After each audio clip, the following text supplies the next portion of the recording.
चोर के शोर मचल है, ड्रोन चोर के शोर मचल है, गांव गांव को हराम बा, लेटेस्ट मॉडल चोरवा साला। नमस्कार, मैं राकेश सिंह, आप देख रहे हैं JRS न्यूज़ नेटवर्क। हमारे साथ लोक गायक राजेश चतुर्वेदी जी हैं। बहुत बहुत धन्यवाद महोदय।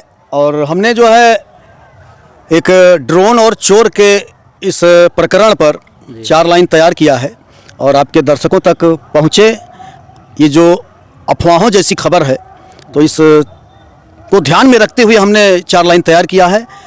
वो लाइन इस तरह से आपके दर्शकों तक पहुंचाना चाहेंगे कि ड्रोन चोर के शोर मचल है, ड्रोन चोर के शोर मचल है, गांव गांव को हराम बा, लेटेस्ट मॉडल चोरवा साला, कैले नींद हराम बा, लेटेस्ट मॉडल चोरवा साला।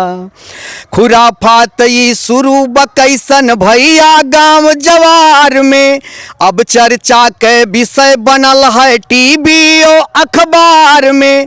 खुराफात ई शुरू बकैसन भैया गांव जवार में, अब चर्चा के विषय बनल है टीवी और अखबार में।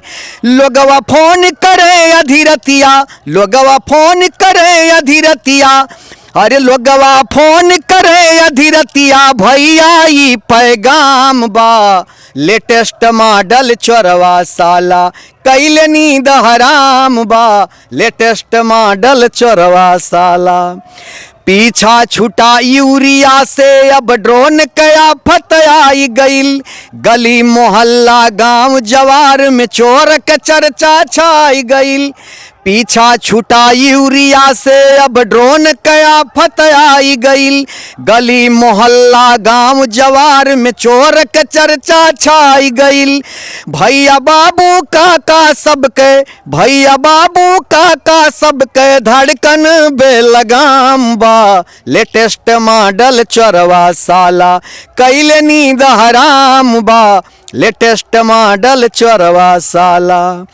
बात समझ में तनिक न आवे, ड्रोन चोर कैसोर है, लोगवा परेशान रतिया भर, बात कहीं कुछ और है। बात समझ में तनिक न आवे, ड्रोन चोर कैसोर है, लोगवा परेशान रतिया भर, बात कहीं कुछ और है। हर दिन नया बखेड़ा होला, हर दिन नया बखेड़ा होला, कैसन इंतजाम बा, लेटेस्ट मॉडल चोरवा साला, कैले नींद हराम बा, लेटेस्ट मॉडल चोरवा साला।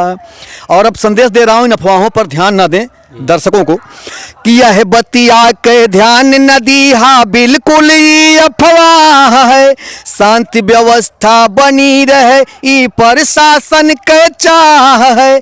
यह बतिया के ध्यान न दिया, बिल्कुल ही अफवाह है, शांति व्यवस्था बनी रहे ई प्रशासन के चाह है। कहें राजियस मत घबराओ, कहें राजियस मत घबराओ, अमन भरा पैगाम है, लेटेस्ट मॉडल चोरवा साला, कैले नींद हराम है, लेटेस्ट मॉडल चोरवा साला। नमस्कार।